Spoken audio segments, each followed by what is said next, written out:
Baby girl, you are so pretty, pretty, pretty, pretty. Baby girl, you are so pretty, pretty, pretty, pretty. Females made you just to trick me, trick me, trick me, trick me. 'Cause baby girl, you are so easy, baby. The only reason that I can do tonight is 'cause I know you were invited. The only reason that this dress is skin tight is 'cause I thought that you would like it. I'm only come for the secret outside. Because I want you to lie. That the only reason I can do tonight is because I really like you. And I can know how I did. What do wherever your mind done. The nicest the close of your touches. Why just tell me that you feel like I do. Hi, this is Jessica Javens Talk, Season 1. Welcome to my channel, and today we have an amazing guest. But before that, I want to remind you this is a podcast to help you transform your life inside out into a life you truly love. Today's guest is very special to my heart.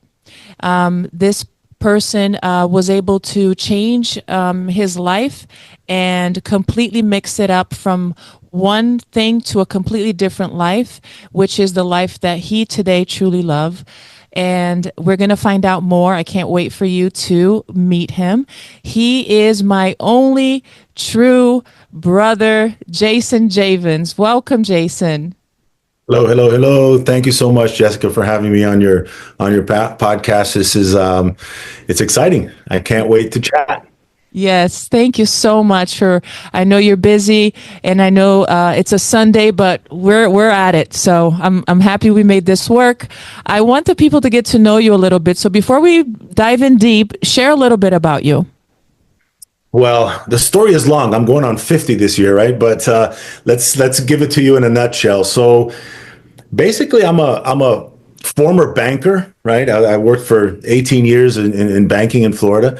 And I turned my hobby into an actual business, into a profession. So, and my hobby was wine. So now I'm officially in the business of wine. Nice.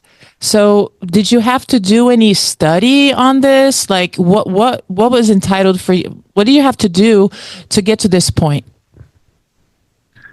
You have to drink a lot of wine. No, moderation. But I told you wine was my hobby, right? So for years, I was just always going to wine tasting events whenever I could. I have that passion, right, to have somebody tell me the story behind that wine. I did many wine courses. I am a certified sommelier. So there is a little bit of study because there's a little bit of knowledge that has to go into that, right? Besides obviously sniffing and drinking wine. It really helps when you know a little bit about the regions, a little bit about the soil and things like that, right? It all kind of paints a picture. That's awesome. Can you tell me what the definition or what it means to be a sommelier?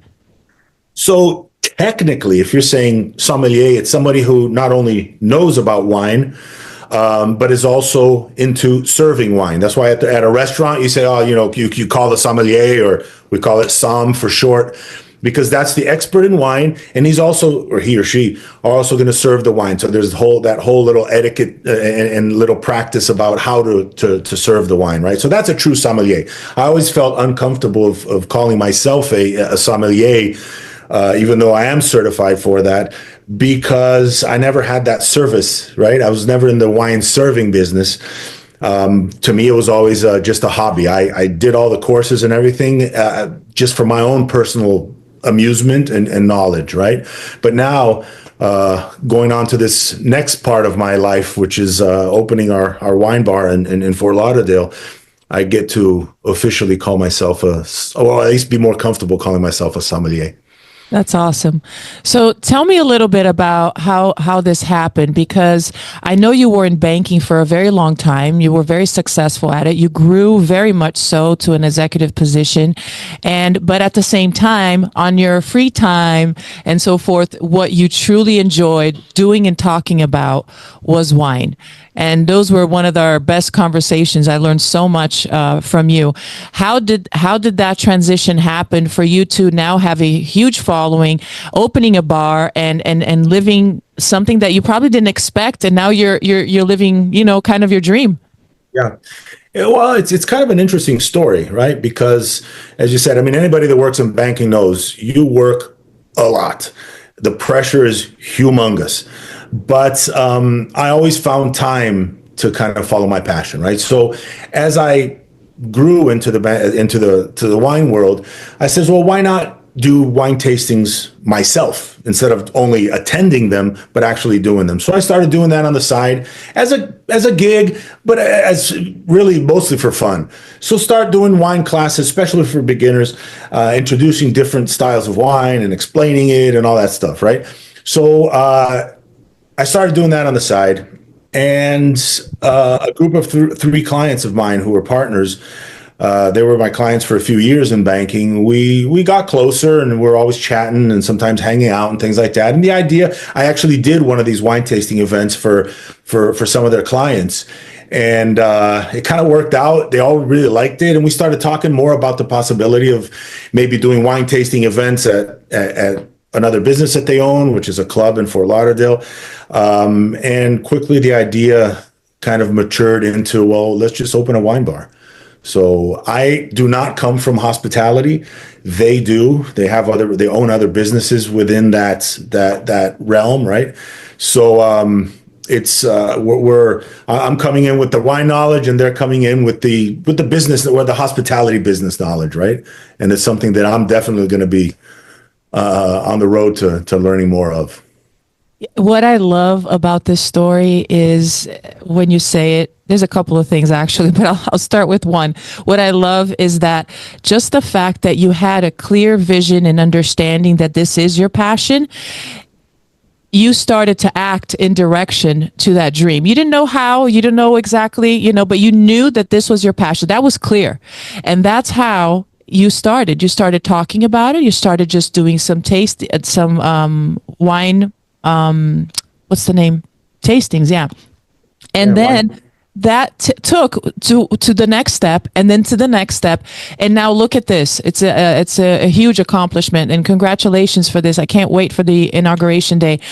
That's one thing that I love. The other thing that I love is I've been to many wine tastings, many all over. But the one that you deliver is so passionate and so much more informative than any other wine tastings that I've been. And I think that is a huge difference of your success is exactly because of that passion, and this is what I want people to feel here while they're watching us, is for them to understand that it's very important for you to have a clear understanding of what really calls to your heart, because that's when it's actually burning is when you actually start taking the steps towards it. Because if it's not burning inside of you, you're going to say, you're going to leave it aside. You're just going to keep going with your life and so forth. So I really like that. So tell me, how do you feel right now with all of this that you shared with us? Oh, I feel great, right? I mean, like you said, I'm going into actually being able to work on my passion, work on my dream.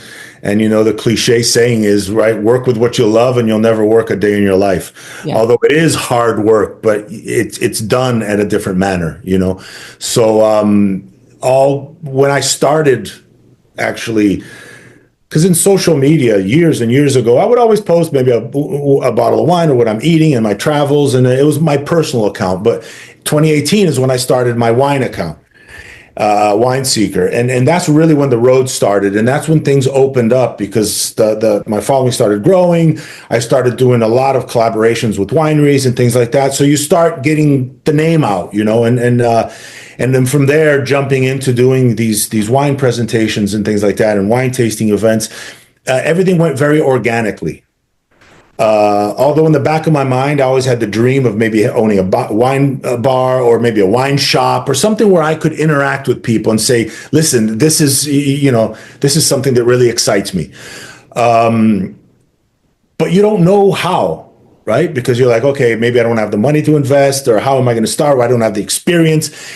And I have to say, I kind of went with the flow, took an opportunity of all the things that were laid before me, And so everything really happened organically. I mean, even us with the process now of opening the bar, we've been a year and a half, probably a little over a year and a half on this road, right?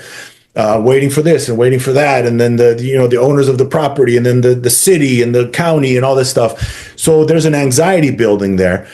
But right now that we're probably a month away from opening, it's things start heating up. So.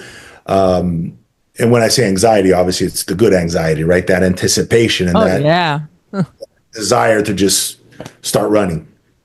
Oh my gosh, I am so excited too. I can't wait. I love that you said that, because that's exactly what I failed to do for a big chunk of my life.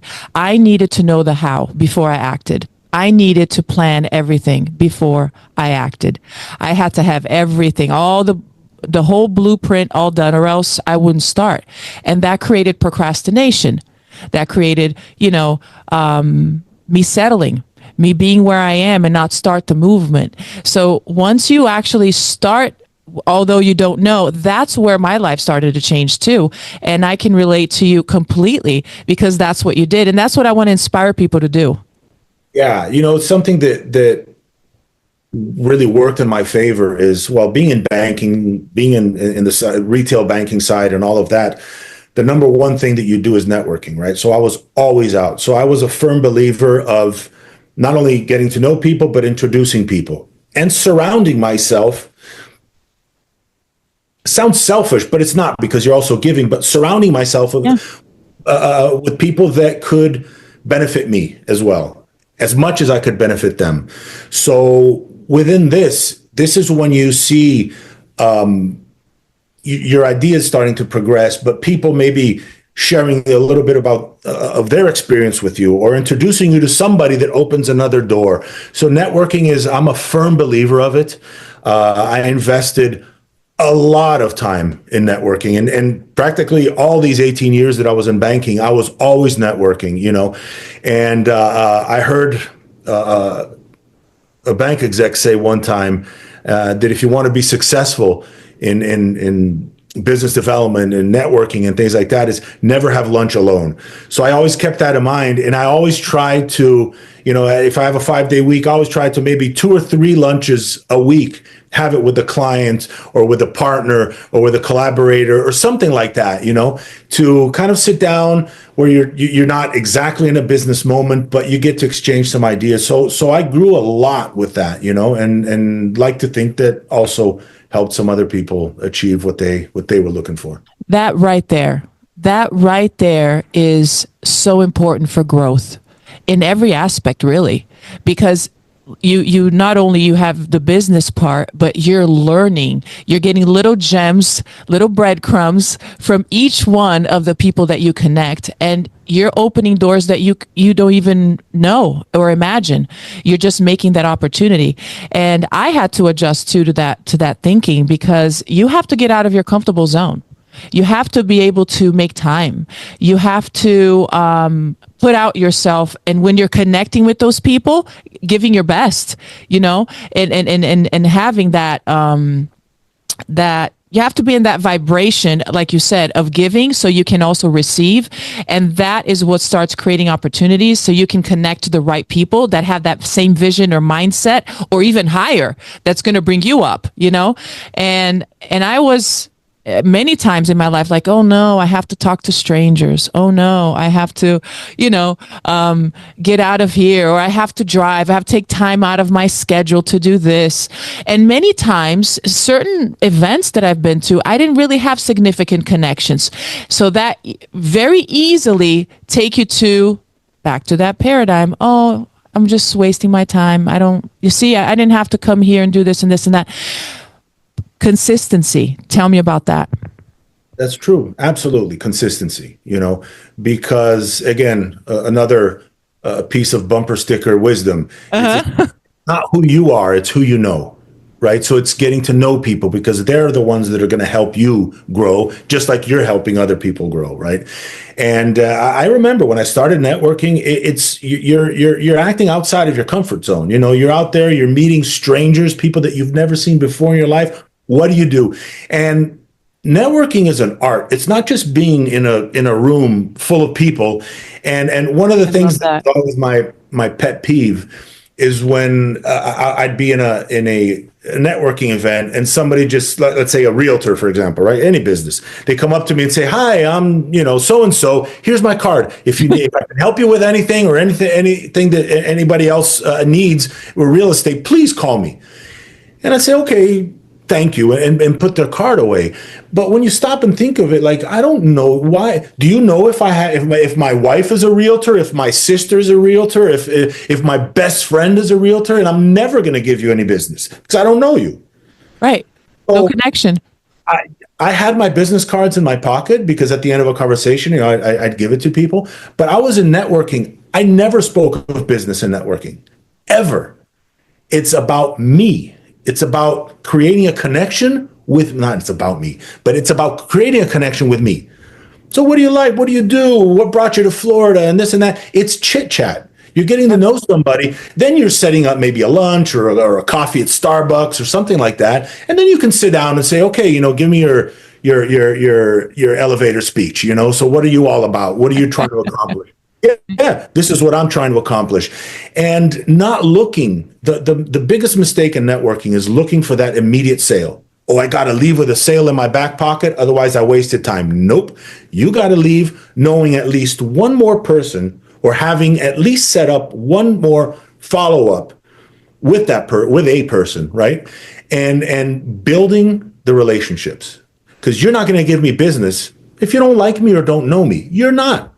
It's another cliche. Know, like, and trust is what they all talk about it, right? First, you have to know the person, you have to like the person, and you have to trust the person. Perfect. That.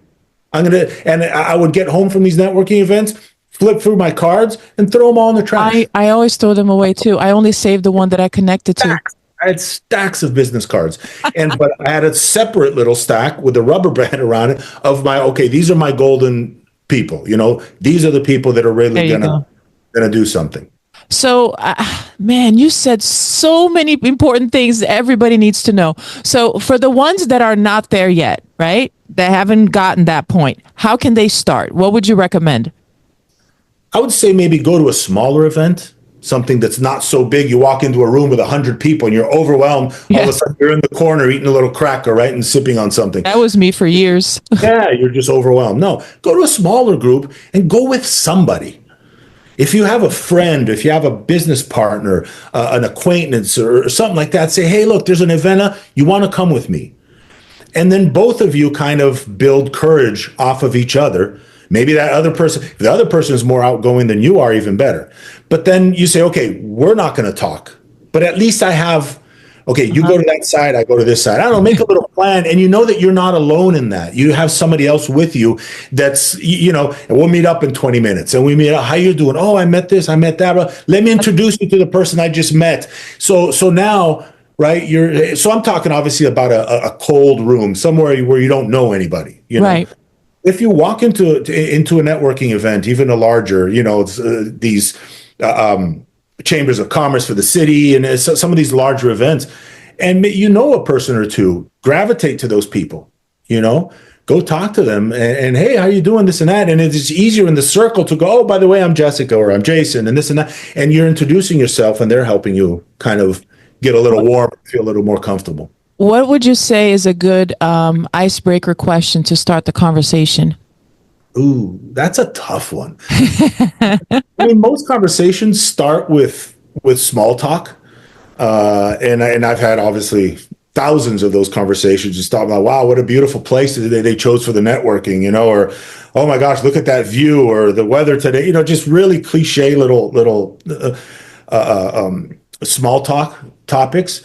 But I like using humor too, so sometimes I would use that as an icebreaker, maybe, if there's a little table with some bagels over there that are falling apart, I was like, I'd make like a little crack to the person that's next to me, about how, horrible those bagels look or how sad they look, or I don't know, something like that as an example. So be observant. Yeah, and then exactly, be observant of your environment. And the person chuckles and, oh, by the way, I'm Jason. Oh, nice to meet you. So what brings you here? So what do you do? Oh, I'm this and that. Oh, okay, I'm in banking. How long have you been in Florida? We have the advantage of being in Florida where no one's from Florida, almost. A lot of people, right? I mean, it's a transition state, right? So it's a lot of people from other places. So you get to talk about, so what brought you here and this and that and blah blah blah. And just when you notice you've been talking to them for 15, 20 minutes, 30 minutes. Mm-hmm. You go to set up, oh man, I'd really like to know a little bit more about you, about your business, and see how I can help you, or how we can help each other with business. Because everybody in there wants to sell. Everybody's a salesperson. But who's buying? Right? So you have to find, maybe the person who's speaking to you sells aloe vera products. Right? Oh, very cool. Oh, I'd like to know a little bit more about your products and things like that. What are the benefits and blah, blah, blah. And maybe make a purchase or something like that, Show that interest, extend that olive branch first, and then see what you get on the back. Yeah. I've learned so much, because now you can also have a chance to learn about what that person is expert in, So I could talk about aloe vera all day if you let me. You know what I'm saying? And that these people are going to talk as experts about what they do. Like, for instance, I had an amazing conversation with this woman recently about solar panels, and I thought I knew everything about solar panels. She just went on and told me some stuff that I had no idea. So now I feel like, hey, I know a lot about solar panels. I'm just giving you an example. So, and that connection. So now if somebody is looking for that, I had such a connection with her. I'm going to think about, you know what, you need to talk to this woman. She knows everything about it. And just send, because it's just like you said, it's organic. We're going to remember these connections, and these people are going to pop in our minds. And anyways, it's a great thing. I've had so many other people that I met with that, because now they are introducing you. They're reaching out to you because they shared that. So it doesn't stop. And that's the thing. It's not just about that event that you're in. It's the domino effect that it causes. Absolutely. And once you get into those relationships, and you get a little more comfortable with the person, you also, what I would ask people all the time is, how can I help you? How can I sell your product? Train me to sell what you have. That's a great question. That'll help me feel more comfortable, maybe when I'm talking to another client or talking to a family member, friend, or whoever it may be, and say, oh my God, using your solar panel examples, oh my gosh, I just spoke to this person over here. She just gave me a lesson in wow. In solar panels. You have to talk to her, because you believe it, I didn't know X, Y, and Z. Right.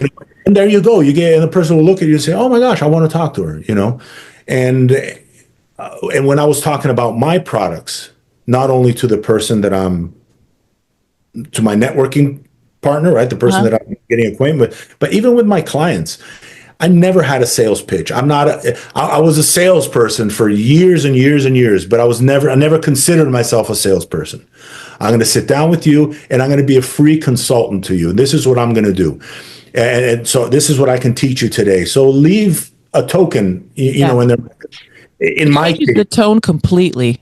Oh, in my case, if you're selling Coke and Pepsi, somebody doesn't like Pepsi, say, hey, try this Coke, and they'll buy a bottle of Coke from you and see if they like it or not, and if they like it, great. If not, they easily flip back to Pepsi. With banking, for example, you're selling a whole relationship. Just because I look nice and I'm smiling, people are going to change their whole banking relationship to you, because it's cumbersome. It's a hassle to do. So I want you to like me today. Maybe we meet up for coffee, do this, do that, because some point down the line, your bank's going to upset you, or you're not going to get what you want. And then you're going to say, oh, you know what? I know Jason. He's a cool guy. Let me talk to him about banking. Let me see what he thinks. There you go. And guess what? And if I don't get a sale today, and I get a sale in 6 months from today, guess what I'm going to need 6 months from today? A sale, because you need it all the time. So it doesn't matter when it comes in. So don't be anxious. Don't be eager. I love that pressure sale, that thing, look, it's got to be today. No, right. People like you, and even if it's for a favor, they're going to buy your products. I love it. It's you said it. Before we wrap up, Jason, what would you like to leave our listeners with? What key points? You mentioned several, but if you had to choose one specific, a takeaway that they can take for today, what would you leave them with this whole experience, right? Of you even being able to partner with people that you connected in your previous career, which is now taking you to opening this beautiful bar in Fort Lauderdale. Don't be in a rush. Don't close any doors. Right? I am 150% sure, and I know that I'm opening this wine bar now with these partners. If it weren't for them, you know where I'd be? I'd be in banking. So it's not on my laurels. I didn't do this. It's 150% on my partners for a number of different reasons. I'm a small piece of the whole equation, right? So, but I'm there. So the best advice I could give is think positive, right? You get your mindset into, there's no magic, there's nothing like that. It's just try to be as positive as you can. Don't close out any doors. Go have lunch with a person. Even if you say, how can that possibly benefit me? You know, let's say you're selling, I don't know, makeup.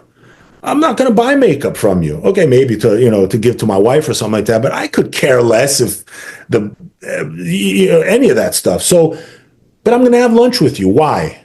Because you might know other people that could benefit me, or I could benefit you, or other people that you know, or you could benefit me from other people that I know. All of a sudden, you're giving me your spiel about your lipstick, and I'm like, goodness gracious, I have somebody that needs that, you know. So you're saying basically be open-minded. Be open-minded, absolutely. Be open-minded. And positive. That doesn't make sense right off bat. Be open. Perfect. I love it. Well, Jason, thank you so much for all of that experience that you shared here today. How can people connect with you? Well, now this is not Jason the banker anymore, right? So Jason the wine lover and the bar owner. So I'm on Instagram. It's @_wineseeker_. So that's where I give a lot of wine tips and things like that. And obviously now we're opening the bar. Through the Vine is the name of the bar. We also have an Instagram. It's Through the Vine FTL. So we're close to downtown Fort Lauderdale, hopefully opening within the month. And so reach out to me DM me on Instagram. If you want to send me an email, it's my first and last name, jasonjavens@gmail.com. I'll be more than happy to help and connect with you and point anybody in the right I'm going to direction. put you on the spot. My last little spot. I'm going to put you on the spot. One thing that he does that I absolutely love is I don't know which wine to buy. If I'm having, I don't know, caviar, I don't know which wine pairs good with that. Bingo. He tells me immediately. And he asks you, what is your budget? And he knows already the wine within your budget that's going to be the best match for that. It's absolutely amazing. So he does that, the consulting services too. There you go. I put you on the spot. All right. Champagne, by the way. Yeah. Champagne is one of the best matches for caviar. Okay. Thank you. All right. So thank you so much. This episode has been brought by Through the Vine, a bar soon to be open in Fort Lauderdale. It's also brought by Forever Living, the best aloe vera juice in the world that transformed my wellness, and produced by the I Am Beast Network. If you're watching this, click the like button, follow Jason, follow me, subscribe, and share it with your loved ones. My name is Jessica Javens, and this is Jessica Javens Talk. Baby girl, you are so pretty, pretty, pretty, pretty. Baby girl, you are so pretty, pretty, pretty, pretty. Females made you just to trick me, trick me, trick me, trick me. 'Cause baby girl, you are so easy, baby. The only reason that I can do tonight is 'cause I know you were invited. The only reason that this dress is skin tight is 'cause I thought that you would like it. I'm only gone for the secret outside.